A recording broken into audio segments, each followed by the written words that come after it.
There is no coincidence. Coincidence doesn't exist in this world. Let me relay to you two stories, two true real life stories, two true real life stories that could have been an episode of The Twilight Zone.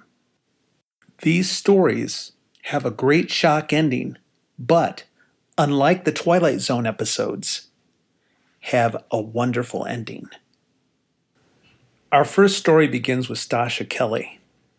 Now, you might not know Stasha, but her father was very famous back in the day. He was a famous clown. He was a clown for Barnum and Bailey Circus. His name was Emmett Kelly, and he played a character called Weary Willie, a clown that never smiled. He was famous for that. Weary Willie constantly had a frown painted on his face. As a matter of fact, Emmett Kelly, Weary Willie, was only photographed once in his entire life smiling. A photographer for the press caught Emmett on the phone just receiving news about his brand new baby girl, Stasha Kelly, and he snapped the picture at that moment. This was one of Stasha's favorite photographs. Now Stasha found herself sitting on a plane years later, waiting to take off from Hartsfield International Airport in Atlanta for Florida to attend her father's funeral. She'd just spoken to her father the day before. He sounded a little down, but she never guessed it would be the last time she would hear his voice. So there she was, sitting on a plane that was almost full, and the seat next to her was still vacant. She thought to herself, good, I'll have the road to myself and my sadness. She didn't feel like explaining to some high-powered business type why she was so sad. But now so many thoughts were running through her head. Why she didn't almost make this flight. It was very last minute. And now she found herself staring out the window, saying a prayer to God, asking God to comfort her, to show her some kind of a sign that her dad was okay. So as she sat there, she couldn't resist pulling that old photograph from 1955 out of her purse. It was actually an old newspaper clipping. And looking at how her dad beamed that incredible smile as he held a phone and heard the news that she had been born. Once again, she had to wipe away a tear. She had been so lost in thought staring at that photograph on the plane that she didn't notice that a man had sat down next to her on the plane. Then the man tapped her on the arm gently and said, excuse me. And she says, I'm sorry, yes? He goes, that photo. She says, oh yeah, my dad, Emmett Kelly, he died today. But this is from the day I was born. And the man says, I know, Stasha, I know. I was there. I've never seen a man so happy. I just had to snap that picture. He was the photographer that took that picture in 1955. Statistically, for the odds of that to occur are phenomenal. Now, I had never heard that story before, and when my father passed away, that story comforted me. And even for me, it had an odd little occurrence. One Christmas, just before my father passed, he gave me one last gift. And it was an odd gift because I didn't collect figurines of clowns. And yet there he was, an Emmett Kelly figurine that was animated. And when you flip the switch, he whistles, "Show me the way to go home." The next story for me is so personal because it's my own. So the time is about a year after my father has passed away that the story starts. I had just been saved and baptized and was taking care of my blind older brother. My brother's name was Denny, but I always referred to him as Bubba because my family had me doing that for years since I was a little kid. My brother was 15 years older than I was. Funny thing about Bubba, he had to have peanut butter every day. Somewhere along the day, hey, make me a peanut butter sandwich. So I did. I don't like peanut butter, but I did it anyways. He loved it. So right around this time, I was playing in a worship band, a praise band at church. So I asked my brother if he wanted to come along and that I would take him. And I knew my brother had not been to church in 30 years. And at the time, I believe God really laid it upon my heart to take my brother. Now, I could have easily not taken him. I could have put it off for a week or so, but I decided that that was the time to take him. So we talked about that, and we talked about a lot of other things. We also talked about heaven and the afterlife, and I told my brother at the time, if you die before I do, I says, if you're going to get me any kind of message, I'm stupid. You're going to have to hit me over the head. It's going to have to be in black and white. Among other things that were discussed was how much I loved my brother and how much he meant to me. Now, I said all of this not knowing what was about to happen. So 3 days later, I took him to church, and I was so happy that he accepted Christ. But 7 days later, getting up to go to church the next Sunday, I came down to find my brother passed away, gone, just 7 days later after being saved. What a comfort that was, and how wonderful it was 3 days before his going to get saved. I got to tell him everything I ever wanted to tell him. But that's not the end of the story. Much like the Stasha Kelly story, I was really grieved. I was so saddened.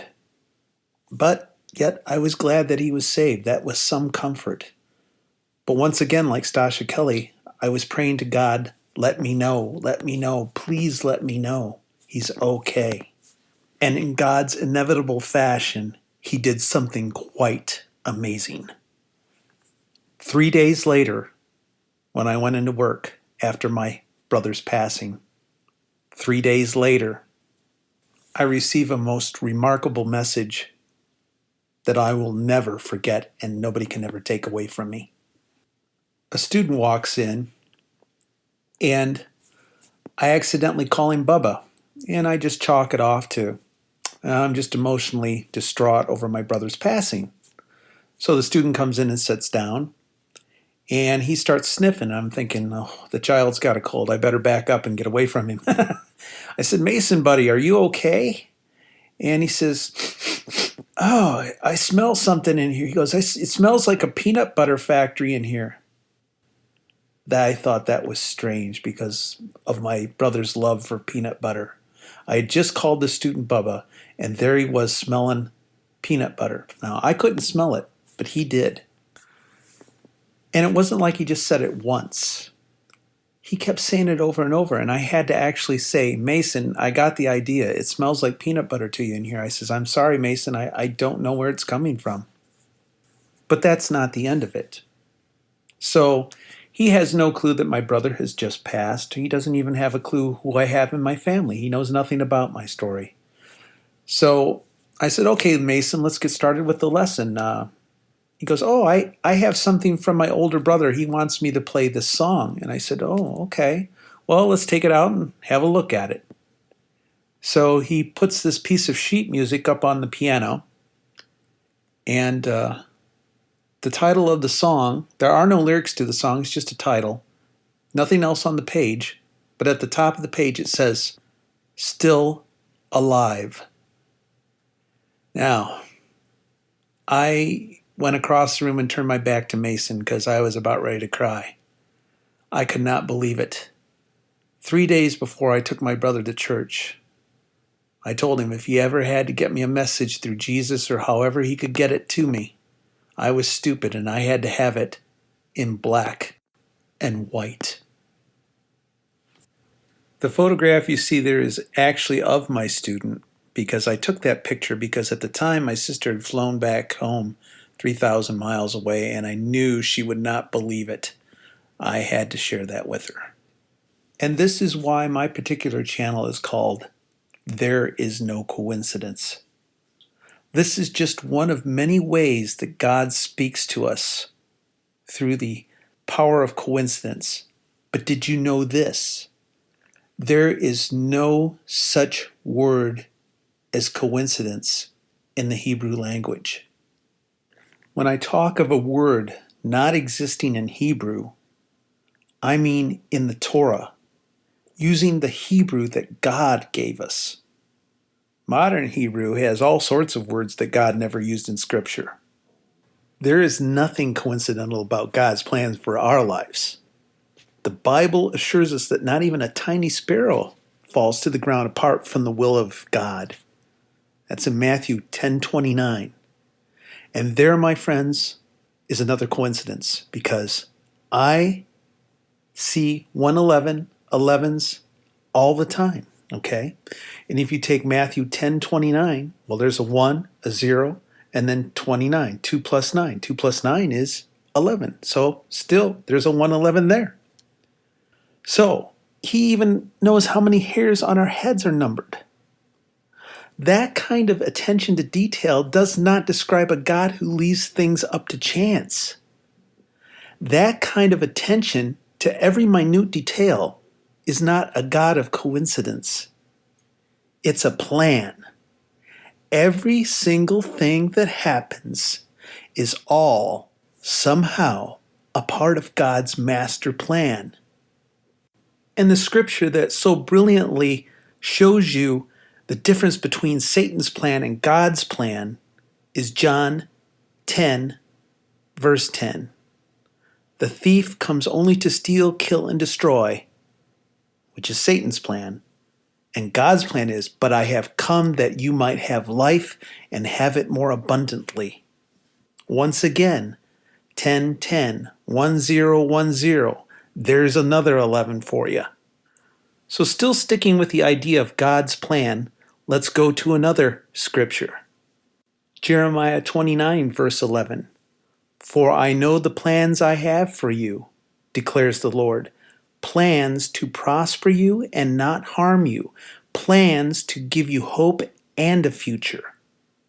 Jeremiah 29, 2 plus 9 is 11, verse 11. And let's just top it off with a third one, because 3 is 111, right?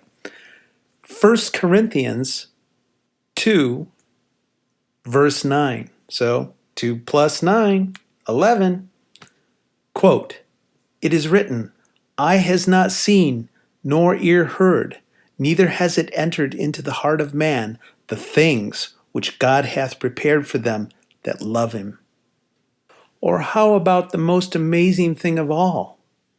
If you stop and think about it, when you look at it, Genesis 1:1. There is no coincidence. God is trying to get your attention. The world will explain it away as coincidence. But now you know God has a plan. He pays attention to every detail. Nothing happens by chance. So coincidence and dreams are how God speaks to me. And this is why I always pray to the Lord for guidance and discernment, that these messages, these dreams, these coincidences are from Him and not the adversary. Believe you me, it was never my plan to come on YouTube and make videos in the first place. I'm not really prone to doing that. Speaking to a camera and just talking in general or giving a speech, what can I say? I feel led to share all of this with you. It's the very same feeling I had when I had to take my brother to church after 30 years. Jesus is coming soon. There is no coincidence.